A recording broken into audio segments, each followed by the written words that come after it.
Okay, hello everybody and welcome back to my channel, Music, Musicals and Me. Today we are doing it. We are doing how to write a musical. I'm going to be explaining my personal writing process, and this video is not going to be one of those super snappy videos where it's like, do this, do this, do this. These are the things. I'm going to be taking you through my exact thought process, okay? Everything that goes through my head. I'm just going to be doing a little bit of word vomit. It's going to be a little bit of a longer video compared to my other videos. So if you're not after a rambly video, this might not be the video for you. But if you just want to hear exactly what goes through somebody's head when they're writing a musical from start to finish, this is the video for you. Just sift through and try and take what is going to be valuable for you to help you. And if you're writing a musical at home and you want to write with me, just go through this video and try and follow along the types of things that I'm doing and do it for yourself. Translate those things to your own story and what you're doing with yourself. Okay, so I'm going to do this video in a bit of a series, okay, parts, because obviously it's going to be, you know, a lot of stuff to actually do this. In today's video, I'm going to be going through the planning stage, okay? So from absolutely zero idea about what musical I'm going to be writing through to, okay, this is the musical I'm going to be writing, okay? So if you really struggle with coming up with ideas or planning out your ideas and creating a sense of story, creating character, creating, you know, different things to feed in there, this will be a really great video for you. And in future videos, I'm going to be taking you through the songwriting process, through the script writing process, even through, you know, making these songs sound good, creating tracks, doing everything so that you can follow along at home and hopefully gain a lot of insight from it. So I hope that you enjoy this video. If you do find yourself taking some sort of value from it, make sure that you give it a like so that you can help other people find it as well. And if you'd like to see more videos like this in the future, and if you want to see the rest of the series, okay, so I'll try and be releasing videos weekly. The next few weeks will be a part of this series. Make sure that you do subscribe so that you don't miss those videos, okay? So I'm going to be jumping to my notebook now, which is where I've filmed most of the video. I'm sorry that my notebook is really messy. It might be a little bit hard to see, but just try and listen to my voice, okay? And follow along, do some planning in your own notebook, and I hope that this is valuable to you. Enjoy!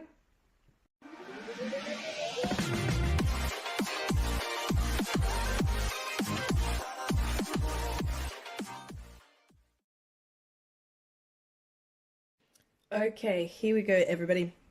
We are going to be doing the planning phase for our musical. Now, I'm sorry you'll be seeing a lot of my workbook in today's video. That's how I like to plan things out.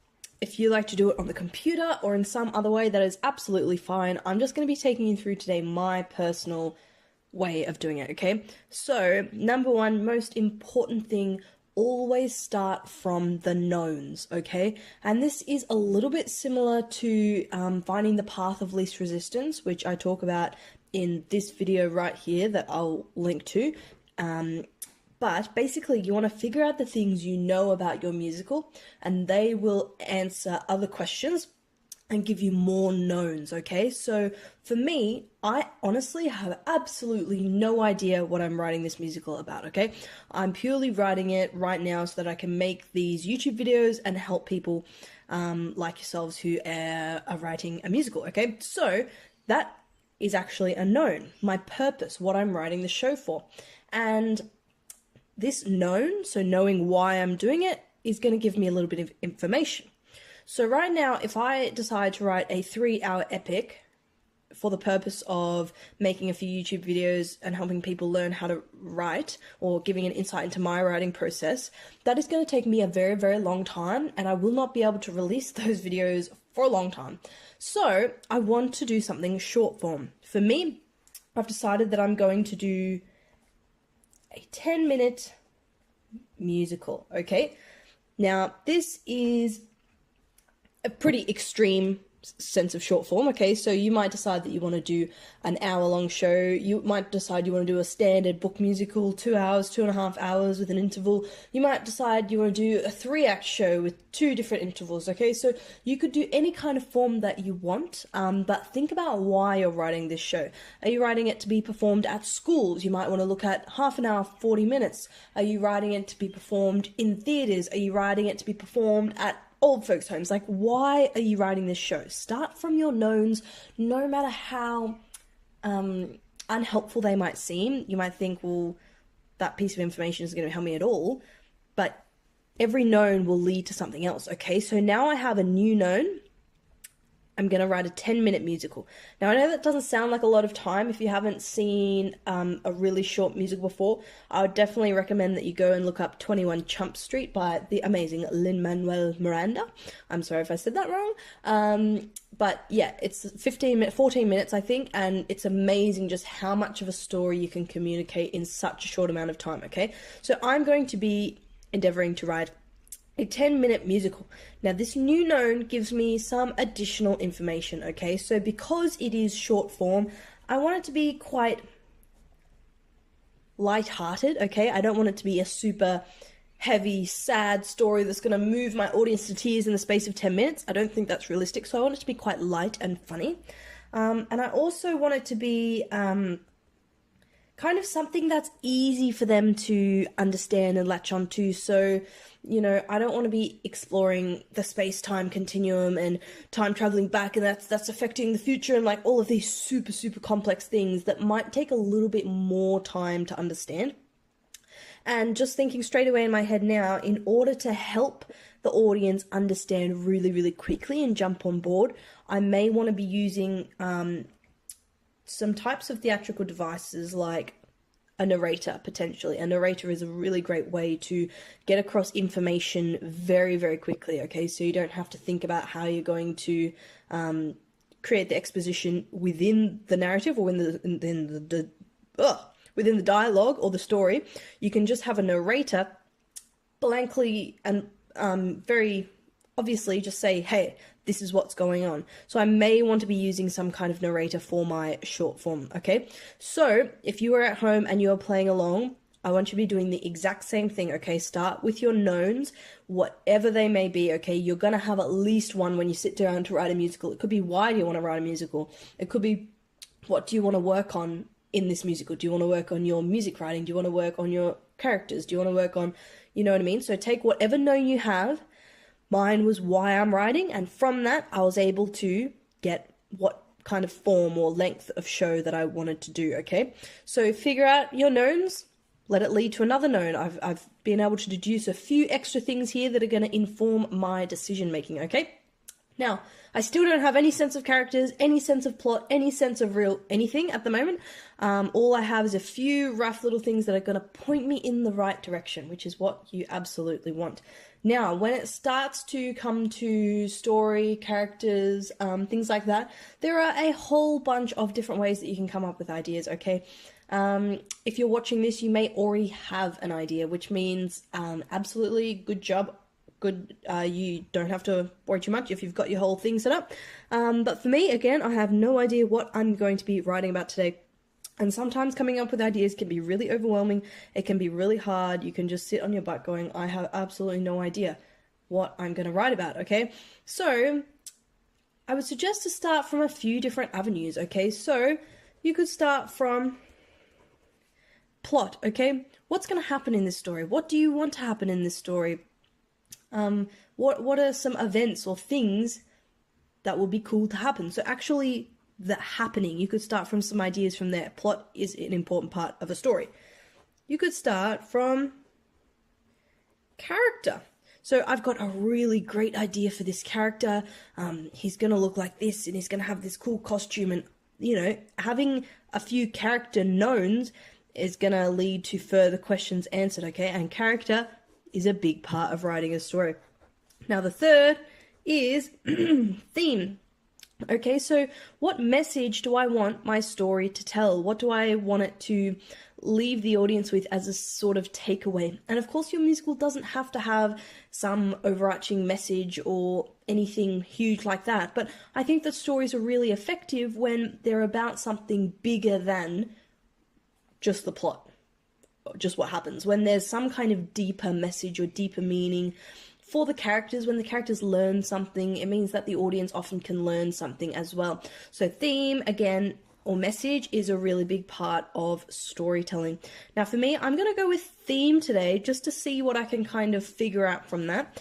And just off the top of my head, I'm going to brainstorm some themes or some messages that, you'll probably recognize from other films, okay?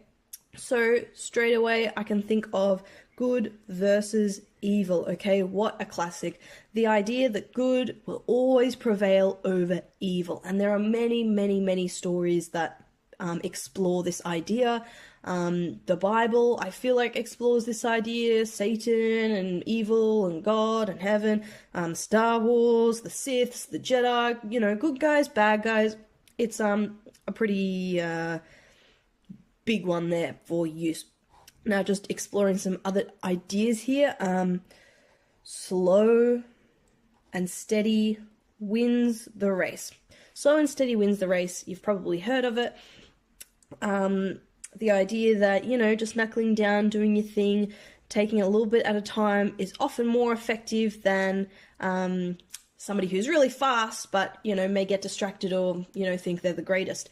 So, if you were to say, choose this, again, you're going to have a further known. Okay, so there's going to be some personal thing that's going to be slow and steady, and there's going to have to be some personal thing that's going to be fast, and there's going to have to be some sense of competition. What is the race? What are they competing at? And you're going to be able to draw out different bits of character and different bits of plot just from choosing some sense of message or theme. And this can be done in another order. You might start with a character and you'll be able to draw out a theme. So if you develop this really cool evil villain character, you might want to say, okay, I'm going to explore good versus evil, or he's going to be like this and I'm going to explore this theme, or oh, he's a super evil villain, okay, in my plot I'm going to have him build this evil villain lab. Okay, so you can draw things out across these three groups. Okay, so I'm still not super happy with either of these. I'm gonna go into a third theme here. You can brainstorm as many of these as you like until you get something that you are happy with, by the way. But it's great to just sit down and do a bit of like word vomit, you know what I mean? Just go bam, bam, bam, bam, bam. You can even Google, themes, messages, whatever, to get your ideas rolling until you find something that you're happy with. Now, my next one is gonna be the grass is always greener on the other side. Now, again, you've probably heard of this, the idea that somebody might really, really want something, and as soon as they get it, they realize that it's not all that it's cracked up to be, and as soon as they get it, they just want the next thing or the next thing, and that, having trouble being satisfied with what you do have and things like that. Okay, so I really like the idea of grass is greener, so I'm going to take that theme, okay, and I'm going to come down and explore that a little bit more. So now I have my new known. What does that mean for my story? For the grass is greener, we're going to have a situation where the character is in that they're not 100% satisfied, okay? They want to go to this situation which they think looks really cool. The grass over here looks so green. So they do. They find a way to come over here where the grass looks very green, and once they're here, they either want to go further because they're not satisfied, or they want to find a way to go back, okay? So just from choosing a theme, okay, I've been able to take that, expand upon it, and I know this just looks like absolute scribble. If you just was to start watching the video here, it just looks like lines and circles, but this is how my brain works, okay? Just being able to scribble everything down on paper. It might help if you want to annotate certain things, but this is just to get some sense of idea of flow, story, different situations, characters, whatever. So I've established that I'm going to need an ordinary setting, a grass is greener setting, the character goes there, and I like the idea of coming full circle, so we're going to say, and it is a 10-minute musical, okay, so we're not going to do too many grass is greeners. The character realizes it's not all that it's cracked up to be and wants to come back, okay, so that gives me a little bit of information on my plot, gives me a little bit of information on my character. We've got some sense of story here, but still we have not 100% fleshed out what we're even going to be exploring in this musical. We don't even really know what this musical is about here. It just looks like a blob on a page. So what is going to happen is I'm just going to spend some time really thinking about a story that is going to be able to fit with this, a story that fits with these things up here as well, something that's light, something that's easy, something that is fun for a 10-minute musical. Okay, so we are back. All of this kind of plan I did a few days ago, and what we ended up with was this sense of little sense of a story, but without any real specifics about the character, any real specifics about the plot, or what actually happens, okay? So it has been my job over the past few days to think of a story that fits with all of those things that we had come up with. Now, ideas don't come to you necessarily overnight, especially not ideas that you are happy with, okay? And it can be really, really hard to find something that you go, yeah, that really inspires me. I want to write about this story or this idea. And I know that it's something that people struggle with. So what I have done over the past few days, and what I advise you to do as well, is not to worry about how long it takes you to come up with an idea that you're happy with, as long as you are creating ideas every single day, okay? So what I do is I challenge myself to come up with an idea in the shower, okay? So I know I'm going to have one shower every single day, and when I'm in the shower, the pressure's on, okay? Because I can't have like a 20-minute shower and just be thinking like, oh no, I don't like that, oh no, I don't like that. I've got like 3 or 4 minutes to come up with an idea, and it puts the pressure on a little bit, and sometimes I need that, okay? I work well under pressure, so when I'm in the shower, I've got, okay, I'm just gonna have to come up with something. I need to leave this shower with an idea, and it means that you are constantly coming up with ideas every day, okay? So the first day I had a shower, I was thinking, I came up with something, I was not happy with it. Second day, I had another shower, came up with something, I wasn't happy with it, which was okay because I was still coming up with ideas every single day, okay? And today I jumped in the shower and I was under pressure. I was like, okay, I've got to get an idea out. And do you want to know the first thing that came to my mind in my shower today? The first thing that came into my mind was robot pigs. Okay? Robot pigs is what came into my mind, and I feel like you can trust in your gut. Is this idea worth entertaining? And I thought, robot pigs, you know, that sounds pretty cool. I'm going to entertain this idea. Let's have a little think about what robot pigs means. So I was thinking about what robot pigs would look like, what kind of powers robot pigs would have, what kind of a world robot pigs would live in, and this idea sparked a little bit of interest in me, okay? I still don't know if they're going to be called robot pigs or robo pigs, but I like it. The idea is light, obviously, because it's quite comical, the idea of robot pigs. I wouldn't say it's necessarily the easiest thing because it is dealing with an alternate universe rather than our own, and that will require a little bit of explanation, but I feel like with a narrator that will be able to be easily achieved. And I am quite intrigued by ideas that are a little bit different, okay? So I don't tend to gravitate towards ideas of just boy meets girl at a cafe and they fall in love, you know. I like to do something a little bit different, a little bit zesty. Now, moving on to our theme idea, which was going to lead into our plot and our characters, this is where the story started to develop, okay? So I initially just had the idea of Robot Pigs. Robot Pigs is not a musical. Robot Pigs is not even a 10-minute musical until you give it some sense of story and flow, okay? So initially I thought, well, in this world, is everybody Robo Pigs? And is the story about a Robo Pig? And I thought, well, no, grass is always greener. Why don't we start with a regular pig that wants to become a Robo Pig, because it seems really cool. For some reason, he really wants to become a Robo Pig.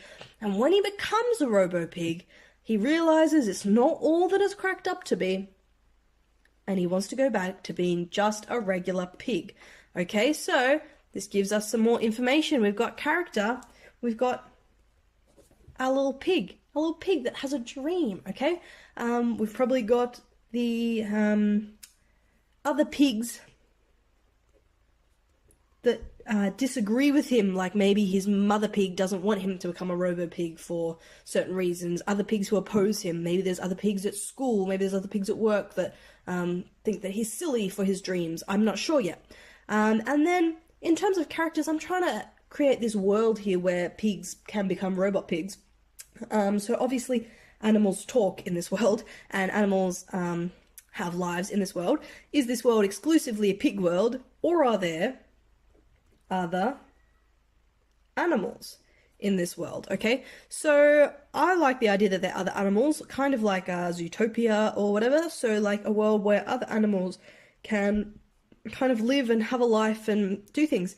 And so we've got some sense of characters and we've got some sense of plot, okay? Pig wants to become a robo-pig, then he regrets it. Obviously that needs a lot of fleshing out, but that is a really good place to start.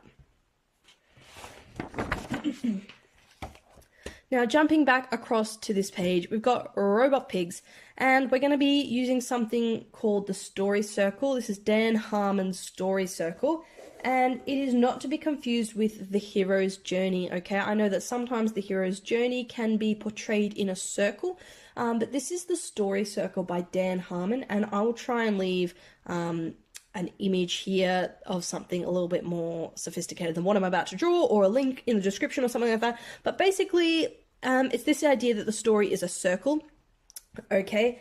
And number one is you, called you, okay? And in you, you're establishing this comfort zone for the character, this comfortable world, okay? Establishing all that's kind of comfy in the world. Now, number two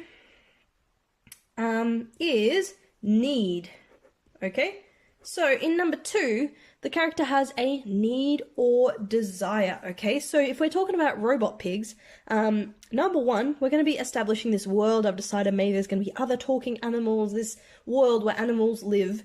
Number two, there's going to be a need, okay? So maybe our little pig hero needs to become a RoboCop, or needs something else and thinks it might be a good idea to become a RoboCop to get it. So that one still needs a little bit of fleshing out. And number three is go. So this is where the character goes, and they cross the threshold and they go to this new situation. Number four is called search, okay? So they go across their trials and tribulations, they search for what they're looking for, they adapt to this unfamiliar situation that they've crossed into. And number five is, or should I say five there? Find, okay? So the character finds what they are looking for. So maybe our pig finds a way to become the Robo Pig. Now we've got six is take. Take, so the character takes what they want, but they end up paying a price for it, okay? So in relation to the grass is always greener, takes the Robo Pig, becomes the Robo Pig, but realizes, you know, they end up paying a price for it, and maybe it's not all it's cracked up to be. Now 7 is change. Okay, so, oh, sorry, I just skipped one. 7 is return, okay? So after they've paid this heavy price for it, they return to their world of, their starting world of comfort. And number 8 is change, sorry. So,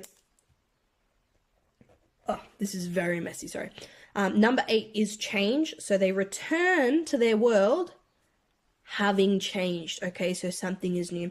And there is a line drawn across the very middle of the story circle, and this part is order, comfort, you know, where everything's just peachy, and this half is chaos. So this is where all the drama happens, okay?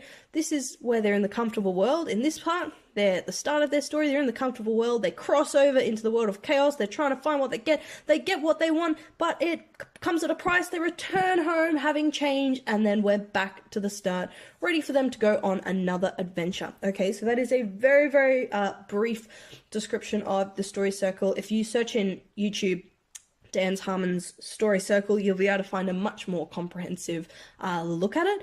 But in terms of Robot Pigs the musical, we are starting to make some progress, okay? So we've got all these different kind of things that can happen, and we do have to remember that I'm going to try and squeeze all these things into 10 minutes. Okay, so we need a little bit more information, don't we?